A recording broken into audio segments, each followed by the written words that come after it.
Hi everyone, and welcome to our Department of Health Science adjunct meeting for fall here in 2019. My name is Dr. Janet Bonomi. I am the Chair of Health Science.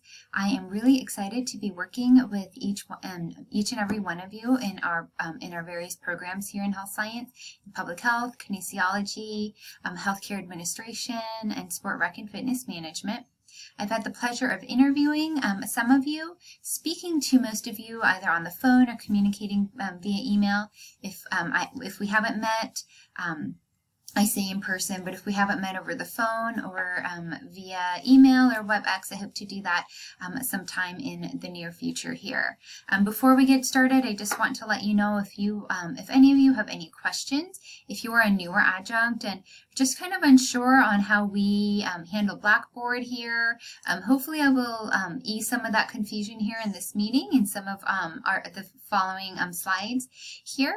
But please feel free to reach out to me. My email is always best, but feel free to reach out to me. Would love to schedule a WebEx, go through some of the nooks and crannies here in Blackboard. And if you have any questions, I'm just here for you, and just grateful for the opportunity to be in your company. So make sure you reach out to me with any questions. If you have any suggestions, areas that we can improve or develop our courses, reach out to me as well. I may send you to the course lead, whomever that might be for your particular class. But again, just really excited to be working with you, and we value you as our adjunct professors, and just really take the time in hopefully developing some of you, but also in giving some of CBU to you, right? So even though you may not live in California, you're teaching a class or so every semester or every year,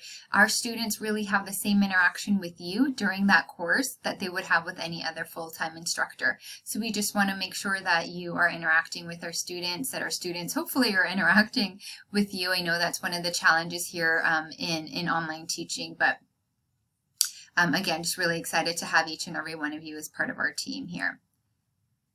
So just a brief agenda here, since this is a recorded meeting, won't do any introductions other than myself. We will go through the future schedule for our adjunct meetings. I will be covering some teaching expectations, practices, student accountability as well. And we have some guest presenters, Dr. Andrew Harbison and Professor Levi Garrett of our kinesiology department will be presenting on how to create some overview videos. And Dr. Ed Garrett, also of kinesiology and sport rec and fitness management, will be presenting on some active teaching. So let's get started here. So again, would have loved to meet each and every one of you should this have been a live meeting. But again, just really pleased to have you each on our team. I'm sure that you realized from your interview process that we do take our interview process seriously, and it is quite lengthy sometimes. But that's, again, like I mentioned, because we really value our adjunct professors and the amount of time and commitment that you have to our students. So again, just welcome to our department, and personally, I'm just excited to be working with you in the future. So the purposes of these meetings are to give you some departmental updates, to create some collaboration amongst the various experts that we have here, and also to provide any trainings if we have new policies, new programs, and things that are coming up. Our next meetings, hopefully we will have a couple of adjunct meetings every year, so biannually. So our next meeting should be approximately in May, which actually is the beginning of our summer semester, and then around this time, October, again, of the following year. If you can believe it, it'll be 2020 next year. So one of the key things that I wanted to touch on was an overview of teaching expectations and practices before class. So this is before your class even begins. So several weeks, hopefully a couple months before this the semester actually begins, you should be getting an email that is your official course offer. So if you accept that, and send it back to Yvette Hale, 2 weeks prior to the course start date, typically it's on a Monday unless it falls usually in the fall on a holiday, the day after Labor Day, but typically on a Monday. So 2 weeks prior to that course start date, all instructors will have access to the Blackboard template. Immediately, once you do receive access to that Blackboard template, we ask that you send students an announcement that has all of the textbook information. That also gives you the opportunity, if this is the first time you are teaching a specific class, to be able to request that textbook from the publisher. But again, make sure you send that out to students as an announcement directly from Blackboard. Dr. Elisa Shepard, who is our Director of Academic Support, she will have already emailed you to let you know it's 2 weeks prior, your Blackboard template should be released now. Feel free to use, and I do encourage you to use that email verbiage that comes from Dr. Shepard. You'll want to fill in the textbook information in that email, obviously before you send that out to your students, and you can find that in your course syllabus. In that announcement, you're also going to remind students of the Student Responsibility Agreement, which is the SRA. This is a newer initiative that we began, I believe, in the summertime this past year. So to be able to get a hold of those students who are not logging into their classes, not turning in any assignments for the first few weeks of class, the Blackboard materials are not released to students until they complete this Student Responsibility Agreement. It's 10 questions. It lists things like, have you viewed your course syllabus? Are you aware of the expectations? Things like that. Students must complete all 10 questions, and then the learning activities and all of their information in Blackboard will be available to them. So that is your first to-do, to send students an announcement, again with the verbiage from Dr. Shepard and reminding students of the SRA and their textbook information. So once you send that announcement out, the next couple of things for you to do is to update the course syllabus. You will see a template of our course syllabus already in Blackboard for you. A few things that you will need to update is the instructor contact information, and as well as your course late policy. The late policy is really up to you as the instructor, but the key takeaway that there is a late policy required for every class, so make sure that that is clearly laid out for the students. And then you will go in and update the learning activities at a minimum for week 1. And in the next couple slides, I'll be going through what that looks like, but at minimum for week 1. But I would encourage you to go into future weeks as well and release those learning activities as, also. While it's only required of you to have the weekly learning activities released, our students are, they're all distance learning students, obviously, and so we try to be more flexible with our coursework. So if you can release the next couple weeks as well, that gives students who may have other responsibilities, vacation plans, family or work obligations, an opportunity to work ahead. So it is really helpful if you can release future weeks or the whole class for that matter. So make sure those things are done about 2 weeks prior. Now, 7 days prior to the start date of the course, you must release the course to all of your students. And how you will do that is if you're in Blackboard, and I will be emailing everybody a copy of this PowerPoint so you can have these as notes to refer back to. But you will go to the customization link or tab that's on the left-hand toolbar. Down to properties, and then there will be a selection that says make course available to students, and you will click the yes. So that releases your course to your students, and you want to do that 1 week prior to the course start date. So hopefully you can see my cursor, all of these things, so updating the syllabus, updating the learning activities, those will need to be done in that first week, right? Because 7 days prior to the course start date, you need to release that to students. All right, so one of the first things that you want to do, well, let me back up a little bit. There are really 3 key items that all instructors, adjunct or full-time instructors, need to be doing in Blackboard, and these are your expectations, your teaching expectations. So when you get that course released to you 2 weeks prior to the course start date, so you can set up an announcement, and you can actually set that up and so that it is timed and it releases on the date that you want it to release on. Next, the next thing you will do is create an overview video. Here's just a little screenshot of what it looks like in Blackboard. So this is likely part of the template. So Health Science 501 is one of the courses that I'm a course lead for. So you'll see the course leads video. You will see this red text here that says remove this video and replace it with your own. So that's again advising you to record your own video. It is helpful to have your face in the video just so that students can kind of see you, get to know you, feel a little bit more interaction there. So I would recommend that. So make sure that every week you have an assignment overview video. I like to, I'm using Screencast-O-Matic right now, so I like to use either Screencast-O-Matic or VoiceThread, kind of go through the assignments that are due for that week. And, you know, we don't need to read the assignment instructions for them, but give them any additional or supplemental resources or tips that might help the students out.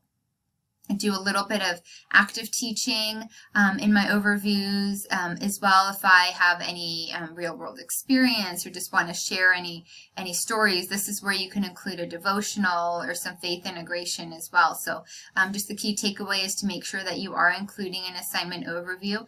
I find it helpful to embed your video so that it's a little bit easier to access. I also include a YouTube link, so whichever way that you want to do that is fine, but I would recommend embedding that video so it's easier to access.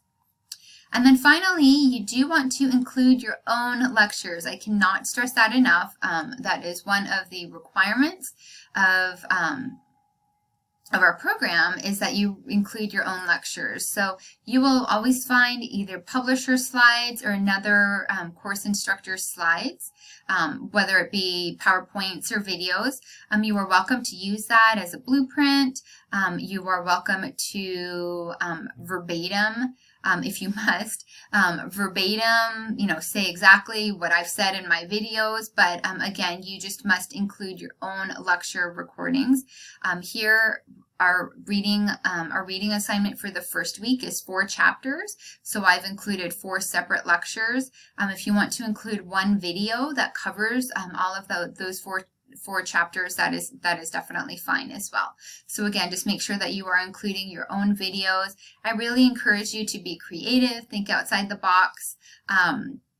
Dr. Ed Garrett is going to share some active teaching tips towards the end of our meeting here, and so again, just really encourage you to be creative there. If you want to include some videos from the internet, I like to include some TED Talks and some other supplementals so that the students aren't just listening to me for 8 weeks, and they seem to enjoy that as well. So that is prior to week 1, so make sure that you have an announcement that you send out to the class. It can just be a welcome to class this week. Everyone, make sure that you are taking a look at the overview video, maybe just some words of encouragement also. Take a look at your lectures. These are your assignments. Make sure you include that overview video, and again, include your own lectures. So then moving ahead, we are going to pretend that it's week 2 and it's day 1. So it's the Monday of week 2. What that means is now it's time for you to grade your students' assignments for week 1, right? Because the majority of our students' assignments were due, discussion posts may have been due the prior Wednesday or Thursday, but most assignments are due that Sunday. I'm actually going to move to my next slide where I have a graphic for you. But what you all need to do are to input zeros for missing work for the student and send out some retention alerts. So let's see what that looks like. So this is my grade center in Blackboard. If you click on the heading for whatever the assignment would be, Blackboard will organize your column usually this way by score. So I inputted all of these zeros for these students who had not submitted this assignment. That's going to tell me that these students now have an F in the class. Now, granted, it is only week 1 and only the reflection and quiz number 1 were actually due that week, so you can ignore this center column. But the reflection, I have 5 students who didn't turn it in, and 3 of those students didn't even do their quiz. either. So now what I'm going to do for that, for those 5 students in week 2 is to send a retention alert. And these retention alerts are really important. They go directly to the student's advisor. If the student is a main campus student who's taking this class online, it actually goes to the Dean of Student Services, who contacts the student as well.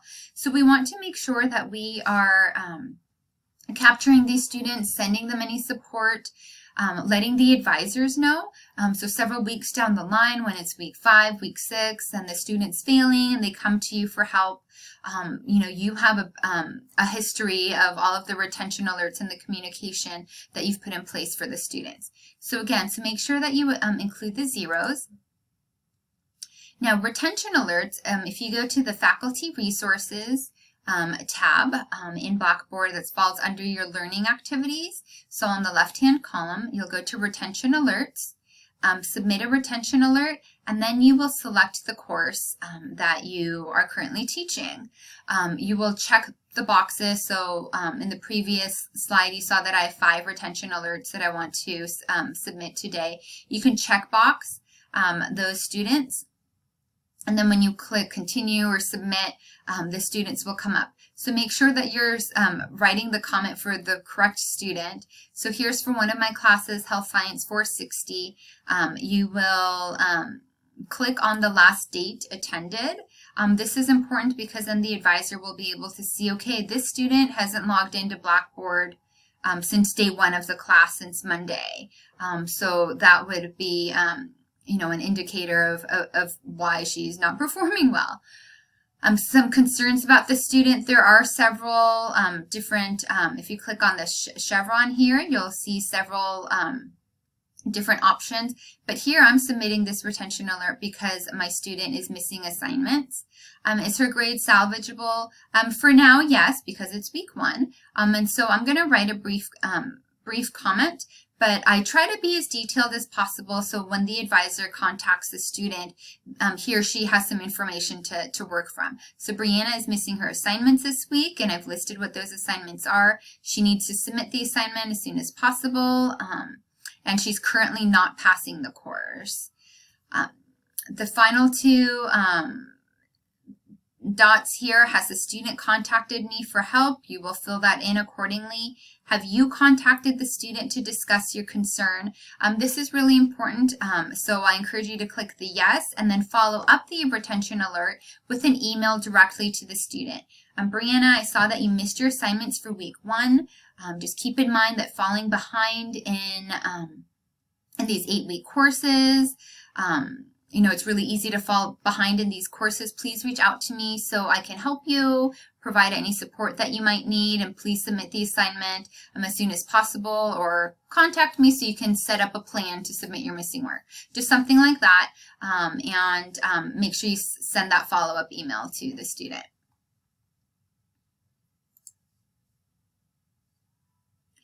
All right, so again, some additional teaching expectations. Just wanted to show you, in case you haven't seen what it looks like from the viewpoint of the student. When you do your grading in Blackboard, hopefully there's a rubric that you should all be using as well. Any comments or feedback that you write to the feedback to the learner is really important to the student. I like to write things like, make sure you take a look at the feedback that I left you in your paper. Sometimes they don't even go back and look at it. Your paper was not in APA format. You're missing a running head. Your critical analysis wasn't there. You didn't use the required number of academic references. Just whatever the feedback might be, just really encourage you to be detailed and as supportive of the student as you can be. I will also go through my paper, and you can leave some comments directly within the paper in Blackboard, so that's really useful. I will sometimes, depending on what class it might be, only if if it's a substantial paper like a literature review or a research proposal or something like that, I may actually download and and include any track changes or comments within a document, and then attach that document directly for the student. But otherwise, you can leave your comments directly here in the Grade Center in Blackboard. This is what it looks like to the student. So the student will see this bubble that shows that the instructor has left feedback for you. If the student clicks on the assignment, they can, they can access these comments within your paper, so the comments that you've left in the margin of the paper. And the link, when you click View Rubric, actually shows you the rubric scores. So if the student's wondering, well, why did I get only 53 out of 60 points? They'll be able to see exactly which areas that you ranked them as exemplary, maybe in their grammar and punctuality section, or formatting and punctuality, I believe. Maybe their assignment was a day late, and that's why they lost 10%. So again, advising you to use that rubric as well. Also, I encourage you to work with your course lead. So if you are going to when you go to the faculty resources section, in your faculty, there's a section, faculty guide. You should always find your course lead information. Really encourage you to work with your course lead. If you have any suggestions for course improvements, definitely reach out to us so we can keep those in mind. If you have supplemental information, if you see mistakes in the template, if there are any quiz questions where the answers are incorrect or a little bit misleading, if there's any clarifications on assignments or expectations, please reach out to your course lead so that he or she can make those adjustments in the class. And like I mentioned, we really do value your input. Your input into our curriculum and our courses.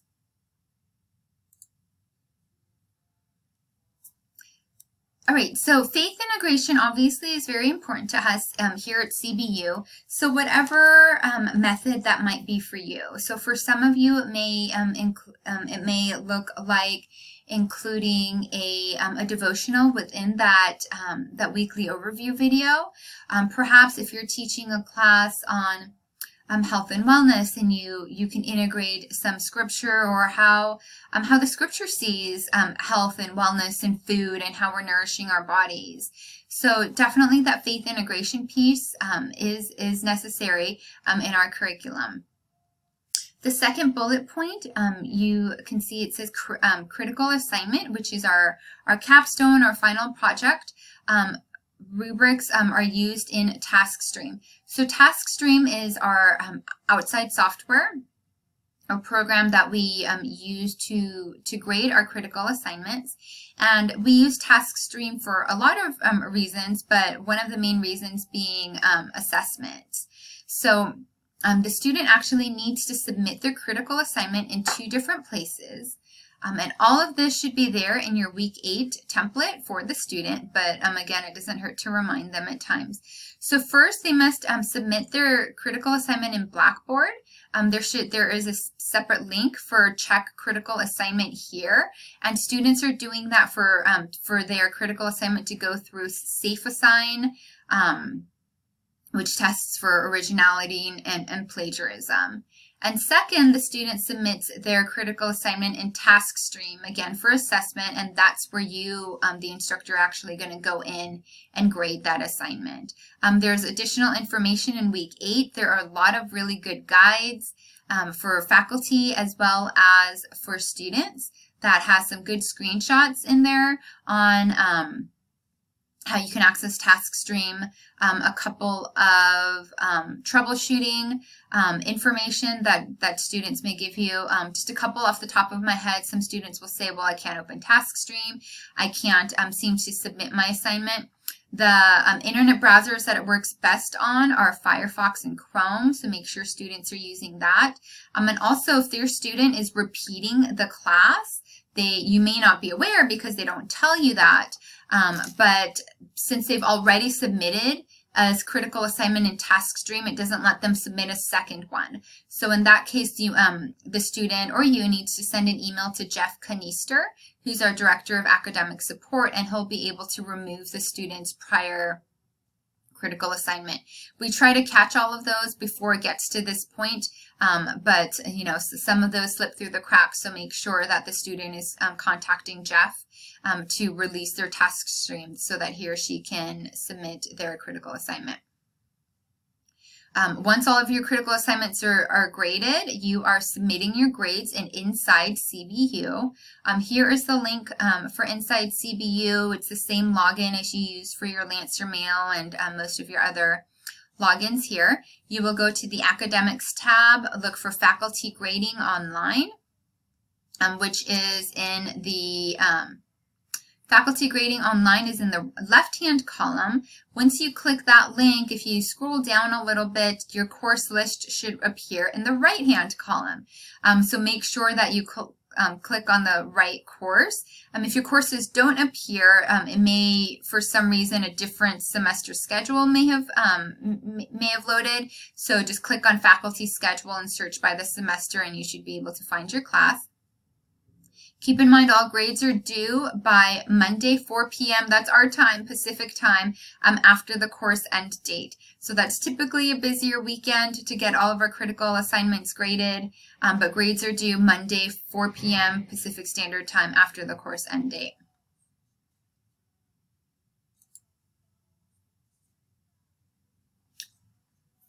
Just a couple other key points that I wanted to point out with student accountability. Like I mentioned, in your syllabus, make sure that your late policy is clearly defined. We want to give grace to our students. The majority of our students are they're adult learners coming back to school. Most of them are working full-time, have families, other responsibilities. So make sure that you do provide a late policy that's clearly defined in your course syllabus, whether it may be something like every day your assignment is late, it's 10% off for 3 days or for 5 days, whatever that might be. If a student emails you letting you know that they've had some sort of emergency, their children are sick, a family member is ill, in the hospital, or an unforeseen circumstance arose, I would use your own judgment. But again, you want to make sure that these students are accountable, yet provide them with the grace as well, and provide some support. So again, just key takeaway, make sure that your late policy is clearly defined, but in certain unforeseen circumstances, you'll want to work with the student. APA, we use APA formatting here in each of our programs here in health science. We are really, I hate to say strict, but we are with our APA resources.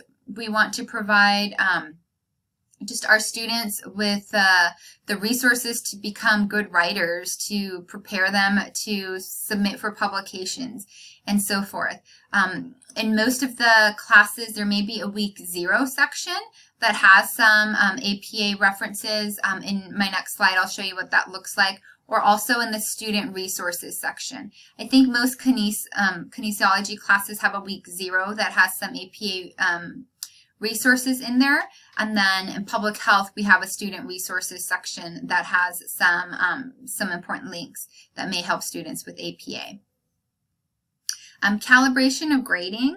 Again, we want to make students accountable for their APA feedback. So if they don't have a running head, they have no citations, no references, no title page, you may want to take off 3 points, 3 to 6 points, up to 10%, whatever that might look like for the student. I'm going to move on to the next slide while I'm talking about that. But again, you just want to make sure that you send the students to the right place so that they can get a little bit of guidance. So here in the student resources section, there should be an APA formatting helpful hints. Once you go there, we've listed a multitude of references for the student. Here is a link for the APA Style Basics. Our CBU Academic Success Center has a great workshop on APA. It's about 30 minutes or so, but for students who are newer to APA or newly coming back to school, I find that it's really useful.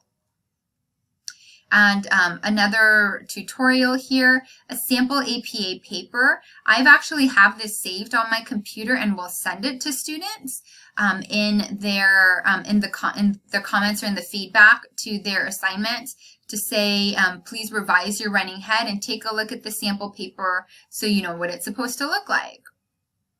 Also, I use, Purdue OWL is a pretty easy to understand, useful reference, so I've included the link to that here as well. All right, enough talking from me, right? So I'm really excited that two of our kinesiology professors, Professor Levi Garrett and Dr. Andrew Harvison, have created this video for everybody on overview video. So a video on how to create overview videos, just to be a little bit more interactive. If you're newer and just need a couple of creativity tips as well. So I'm going to play this, take a look at this, and hopefully you find some good takeaways here. If you have any, we want to open this for Q&A. So if you have any questions on anything that these two wonderful gentlemen provided, make sure you email me and we'll get those questions answered for you.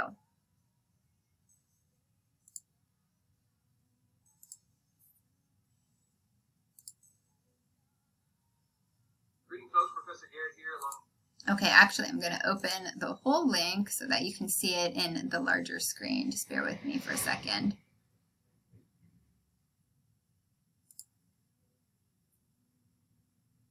Greetings, folks. Professor Garrett here, along with Dr. Harvison. We want to take a few minutes to go through expectations and best practices for weekly overviews.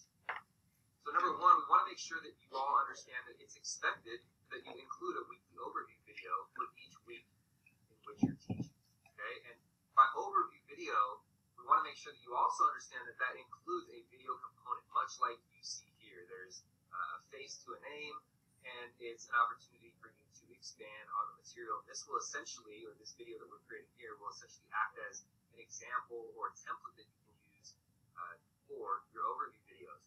But the reason why we want you guys to include these, and the reason why we encourage them, both ourselves and obviously to you, is that it's an opportunity for you to discuss assignment keys for success, connect with your students, integrate faith, and provide easy access for students to understand your expectations.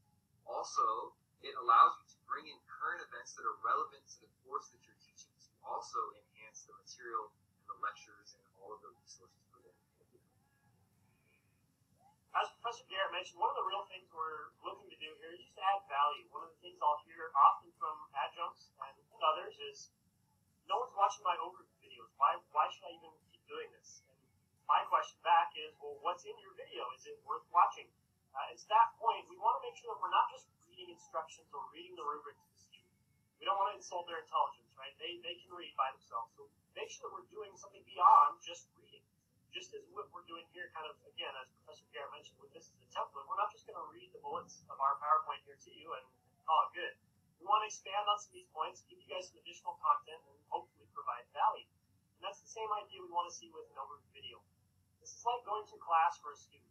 I often tell students in my videos, could you pass a class if you were in a face-to-face setting? Could you pass a class if you don't actually attend? Maybe. You'll probably do okay if you're a good reader, if you're good at kind of connecting with some of the other students in the class, perhaps. But the student who does go to class should absolutely be at an advantage. And that's how we want to treat an overview video. The student who watches that should come away with an advantage on how to be more successful with the assignment that week. Hopefully they're getting some content from you personally and professionally as well. Some of the ways in which we can do this. Number one, highlight past mistakes that students commonly make. Whenever I teach a course, and this could be something you want to adapt or not, take it or leave it, but every time I teach a course, for every assignment, I have a specific Word document that I save, just called a grading feedback template. So let's say it's Chem 383 Cap 1. That's the title of my document. Every single section of that assignment, I've got some kind of feedback templates or paragraph-style writing that I'll typically give to students. When I see those same errors made over and over, I'll save those bits of feedback so I can just copy and paste those in, save myself some time. So you may want to start developing those if you haven't already. It's an easy way to cut down on time. But also look at those before the week where that assignment is coming up in order to see what are the common mistakes that students make in this course. Part of that is on me for, as a course designer, maybe I need to adjust the assignment, but it gives me a chance to kind of look ahead at the week and what are some of the areas that I can specifically speak to in my overview video that's going to help a student be more successful. Hey, watch out for this common mistake that's being made. We also want to give them specific examples of how to be successful. So let's say an assignment might have some calculations. I might take an extra couple minutes to walk them through that calculation, giving them different numbers than what show up in the actual assignment, but showing them how to do that so that they can then do the assignment and I don't get hit with 30 emails in the first week of class saying, I don't know how to do this calculation. We could also give them examples of success. Here's exactly what I'm looking for. Or one of the things I often do in the early weeks of the course is actually go through and walk students through what our APA expectations are. Here's how to create a title page. Here's how to do a running header. Things like that. Showing them different citation rules so that they have that value and content that's going to be needed to help them be more successful. So we're teaching, we're giving them keys for success, and hopefully creating value in the video for those needs. And also, continuing on that, is we want to make sure that we are connecting with our students. The superficial reason for this is that, quite honestly, it's boring when there's no face. If you're just reading the assignment instructions word for word, there's no visual component, it's boring. And it's a great start. Again, we're not here to tell people that they're doing anything wrong. We're just here to provide some options. But let's all be honest, it's not as engaging when there's no visual component. So the deep meaning here is that you need to put a face to a name. And the goal here is not to add more work. In fact, hopefully it reduces your amount of work because you're giving the students their expectations, letting them know what you need from them. So this also gives you an opportunity to show your humanity, your personality, allowing students to get to know you. If you're sharing faith integration piece, they get to know what you're digging into, perhaps what you're struggling with. And Dr. Harbison's going to go a little bit deeper here, but that is one way faith integration is showing your humanity or your personality. Dr. Garrett does a phenomenal job of engaging the students by showing his personality.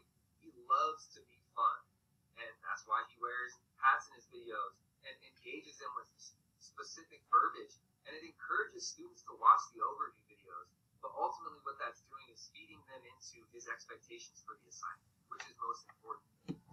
And then, so we've given you an example here. Be like a social media influencer. So we're going to take about 10 minutes. We're going to do a breakout session. We're going to set you up with a TikTok, with a Twitter, Instagram, and Facebook. So, I'm just kidding. We're not doing that. But I don't want to glorify social media influencers, but we can certainly take some plays from their playbook. And so they get millions of views. And so what are they doing to bring the viewership in? And this is not to make a commercial or a TV show. Again, we want to keep these things simple, but what draws us in? And it's them engaging with the camera and engaging with their audience. And so that's essentially what we're looking to do. Next question. Well said. As Professor Garrett kind of alluded to, faith integration is one of those pieces that we can add our personal touch here. One of the things you'll know or notice in Blackboard, so when a course show is released to you, there hopefully will be some faith integration pieces built into whether it's assignments or the shell itself. But some weeks or assignments might not have a direct faith integration piece, and that's okay. One of the things that we're really looking for in faith integration is authenticity and being real and genuine with our students. Don't just slap a verse on there and say, all right, faith integrated, did it. All right, be real, be authentic. And an overview video is one of the ways in which we can do this. So it's one of the ways that we can discuss, as Professor Garrett mentioned previously, what are the things that you are learning and growing in? What are the things that perhaps you're struggling with professionally, personally, with your faith? These are ways for you to be real with the student. And the goal isn't just to kind of bombard them with your problems, but to show them the steps that you're taking to learn and be better. Because that's what we want to see in them, is that they are continually taking steps to learn and to grow as people, as professionals, and as Christians. One of the blessings we have here at CBU is that we can integrate faith, and we're encouraged and mandated to integrate our faith. So take advantage. Look for opportunities to discuss ways in which you are learning and growing. And for me, I'll speak personally on this. This also challenges me to make sure that I'm continuing to learn and grow. If I'm not kind of practicing those daily disciplines of reading the Bible, of meditating, of praying, of reading other books as well, and listening to people who are wiser than I am, and learning and growing. If I'm not doing those things, I don't have much content to add to a student's life that makes value in a video. So it's a challenge for me, and I hope to challenge you as well, to make sure you're taking those steps to learn and grow and continue bettering yourself so you have more to offer a student. We are in a blessed position to be able to guide these people, whatever their age or situation in life, to develop them as kinesiologists, as Christians, as people who are going to go out in the world and we hope do great things. And so as part of that great commission mandate that we have, we want to look to grow and develop students by sharing and integrating our own faith as well. So look for those opportunities. Finally, one of the things we wanted to go over here quickly is just kind of the tech side of hopefully giving you a tool or a couple tools here of how to do this. My disclaimer here, there's no one way to do an overview video, but there's a couple of keys that we want to kind of really highlight here. Number one, it should be easy access. We kind of mentioned that previously, but easy access specifically, make it one click. Make it readily apparent and clearly visible. The student knows exactly where to click to see the video. And I'm giving you an example here of this is again, you don't have to do it this way, but this is how I do it. So I use YouTube for my overview videos and Screencast-O-Matic, the software that basically allows us to do something like this, where there's a thumbnail of me talking, then I can share my screen so the student can see exactly what I'm talking about. Give them examples, like walk them through assignments, etc. But I'll embed my video here in Blackboard. I want to show you quickly how to embed a video, again, because it makes an easy access, clearly visible, readily apparent video for your student. As soon as they open week one, let's say, and say, oh, there's a video, I need to click that and watch that. They don't have to go out to YouTube or another site, whether it's VoiceThread or something else. The video is right there in front of them. They know they should watch that. So I'm going to minimize PowerPoint here and jump into a quick window here with Firefox. So this is KIN 516, one of the courses I teach regularly, Advanced Exercise Phase in our master's program. This is week one. You can see this is what the template would look like as this course is released to you.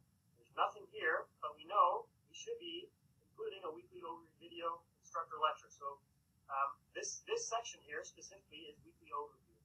What I do, again, I'm going to go through with Screencast-O-Matic, create my video, upload it to YouTube, and here it is. So to embed that in Blackboard, there's a little button here, the share button. Click that. I'm looking for the HTML code for this video. Okay, you can start or you can embed different codes to start the video at a different time. I always start right at 0. The intent would be that the entire video is worth watching. So copy and paste. Come back over to Blackboard. Edit this section, and you'll note there's a button here, a tab for HTML. I'm just going to click that. And I like my videos at the bottom of the weekly overview section. You can put them anywhere you like, but I'm just going to paste this in at the bottom, click update, and you'll note I've got a section here where the video is embedded. I'm going to submit that. And now when the student opens week one, and the first section of week one is weekly overview, they've got a video. All they have to do is one click. They can watch the video right there, and that audio will play as they want to scroll down and see what are the other requirements for the week. They can do that however they want, but the easy access part is what we wanted to highlight there. Make it easy access, readily apparent. It's right there for the student. Easy. Boom, boom, boom, ready to go. And then finally, we're opening it up to you guys. Any questions that you have, and also we want to know what's been successful for you, so that one, you can share them with us, but also you can share them with your colleagues.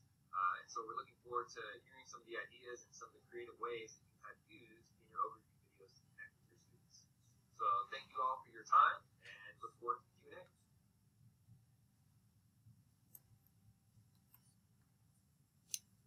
All right, so thank you to our professors for providing that for us.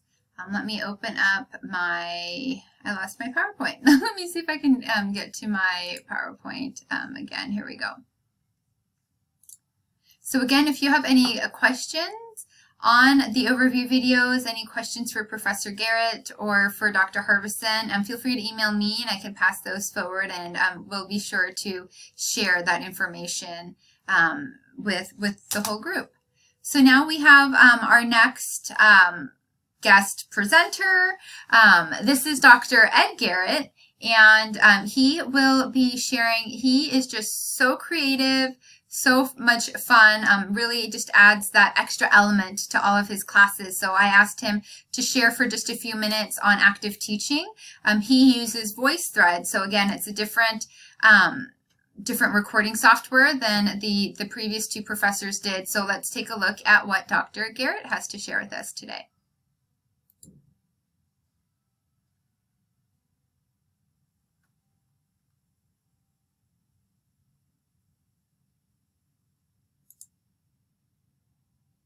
Well, hey, how are you doing, my fellow professors out there? Dr. Ed Garrett joining in on this opportunity for us to learn a little bit about VoiceThread. So, Dr. Bonomi, thank you very much for the opportunity to come to my fellow professors and adjuncts and share a little bit of some of the things that I do from a best practice standpoint in how we can engage students, okay? So I've got a couple things I can share with you here.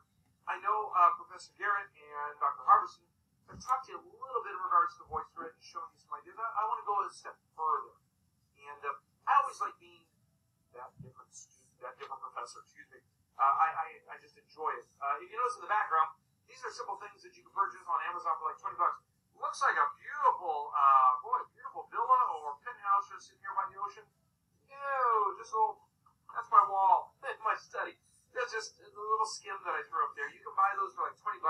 I think I have spaceships, and I have a beach house, and I've got like downtown New York and things like that. Love being, again, different. I like taking my students on a trip, if you want to say, just not mentally as well, but, you know, I want to take them with me. And so I came across this application, this platform that CBU has an account for that you have access to, professors. It's called VoiceThread. And there's some cool things you can do. You're looking at my screen right now, and I've got a bunch of VoiceThreads saved in there because I use this on a regular basis. You can use this for just about any application. I'm going to move myself over here because I'm going to show you a couple of them. But again, what's fun about this is you can take your students out of this little box and live in. Now, I want you to think of places that you've traveled. Maybe a family vacation. Maybe it was a conference you went on. If you have, you know, any means of traveling or doing things, well, take your students with them because chances are there's a learning opportunity there. Chances are what you're involved in is very applicable to what you're teaching. Okay? Now, there's a couple things you can do. You can use the VoiceThread app. Okay? There's a VoiceThread app on that you can download.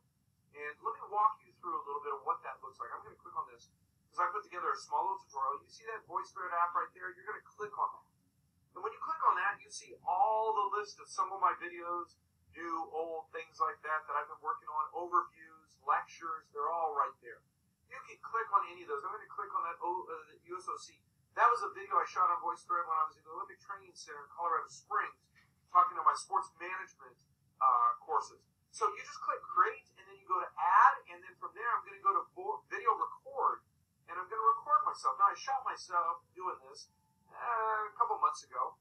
I had a little more facial hair. Might grow back. But I was just recording, walking around the house, just use it as a demo. Please make sure you turn that off. Okay, when you do that, you don't want anything embarrassing popping up, though I did get IRB approval, so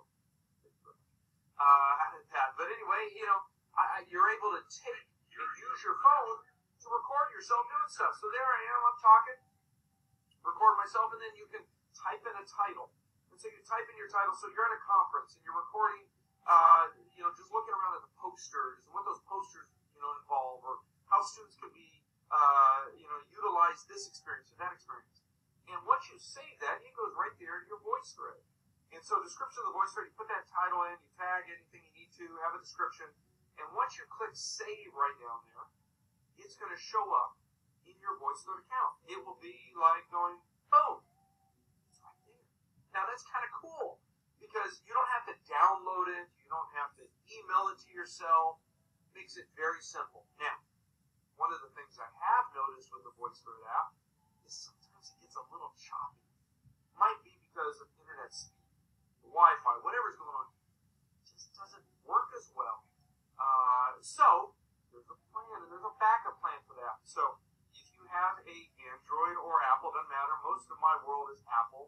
I will simply use my camera. So I'll go to my camera, and I pull up my camera, and I'll pull up the video camera, okay? And I'm recording this. Oh, no, that's kind of weird looking. Oh, that's kind of a trip. Anyway, I like having fun. So I'll record a video. Okay, I'll give you an example. So I used my phone when I went back home to Mississippi for a little bit, and I got a chance to talk to my dear friend Dr. Whitfield, which is located right here in this video right here, because Dr. Whitfield he runs the Mississippi Sports Clinic, and he is always looking for OTs and PTs, talking about their interaction and what they do, and so someone who's in kin but also in sports management, I like to share that with my students. So I took my students with me to Mississippi. And then at the same time, because my doctorate's in sports performance psychology, I asked some questions for some of those students that are interested in sports psychology, like, how does sports psychology fall into what you're doing, Dr. Whitfield? He was very honest. He was able to share that, and then I take that video and I put it up in Blackboard. And so now my students hear from a professional, which is great. This next one over here, that just has a coffee cup right there, I love integrating faith. So I'm sitting there having a cup of coffee, breakfast, talking about Hebrews 12:1.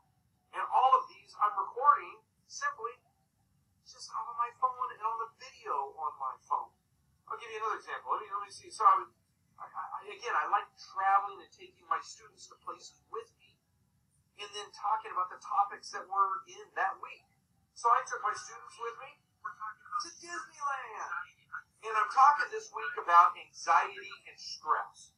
And I'm talking about Splash Mountain there and how people fall from Splash Mountain, freak out, stress, anxiety, blood pressure goes up, and they're falling. It's great. And they're screaming. And so I use this as a wonderful platform on a particular topic, stress, anxiety, arousal, that's going on that particular week. Small little, what is it? It's a minute. And I did that, recording it simply off of my phone. And then what I do is, since I have a Mac, I can just airdrop this to my Mac, or you can email it to yourself, save it in pictures, save it in documents. That's entirely up to you. So let's say I recorded myself someplace other than Disneyland, wherever you are. Okay, here I am. I did something. I took a group of students to London, recorded in London. Another session one time I talked about stress from Hollywood and driving on the California freeways. Okay, so related it. The point of this is making it engaged in the sense that it is relatable to the students. It's not just book world, it's real world. So I've got my video. I just loaded and I just finished recording it. Now what do? Great question. I'm emailing it to myself and I'm saving it. Let's say I'm saving it in pictures. Okay? Well, I'm going to come over here and I'm going to go to Create. From Create, I'm going to go to Add Media. Add Media, I'm going to go to My Computer. And then here in Pictures, I'll just scroll through and I'll find that last video that I just did. Let's say it's right there and I'm going to pull that up. CBU Softball 2. I pull it up, it loads. Next thing I know, I can go back and find it back in my home. And it's going to appear right there. It's that simple. And so a lot of times the camera is less choppy. But I would encourage you to experiment with both the VoiceThread app, especially if you already have an account. It'll recognize you. If you set up through your email and then whatever login you have. Or you can try using just your phone camera and see if you can practice taking some videos, walking around, go outside and record something. Again, try taking it with you next time you travel. And again, that's the point I'm trying to get across is engage the students in what we do. Make your classroom unique and different. And you'll be surprised at your evaluations. You'll be surprised at the comments you get back from students going, wow, my professor was very engaged with me. He or she took me places. I really loved it when they did this or they traveled there. I definitely can relate to that. That's something I want to do. And so, again, all of these videos that you see in front of you are me traveling to different places, being different, going different, doing different. I've got a Harry Potter video. Come on, yeah. Come on. So it's just a matter of just taking it to that next level and, again, getting out of this. Because it's very easy to get stuck in the world of online and just get stuck in here. I challenge you from an engagement standpoint, professor, give it a try in VoiceThread. Take your students with you and see how much more engaged they are in class. Cool? All right. Well, Dr. Bonomi, I'm going to turn it back over to you. Again, my name is Dr. Ed Garrett. If you would like more information on this, please email me. You've been staring at my email address up there as my account for VoiceThread. I'd be more than happy to help you on a personal basis. All right? God bless you guys. Thank you for your time.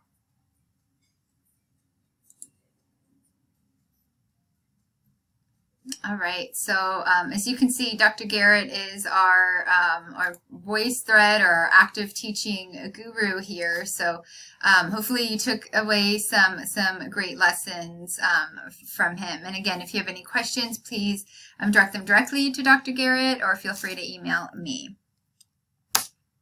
All right, so thank you for participating in our meeting today. Thanks for viewing this. Hopefully you have taken away some key points on how you can improve your courses, engage with our students more, be more creative, fun, include some faith integration and active teaching to your courses. So again, just thank you so much for being a part of our team. We are so grateful to have you. And please reach out to me if there's any support, any questions, clarification, just any guidance I can provide along the way. I'm here for you and would love to do that. So again, thank you so much, and see you at the next meeting. Have a great evening.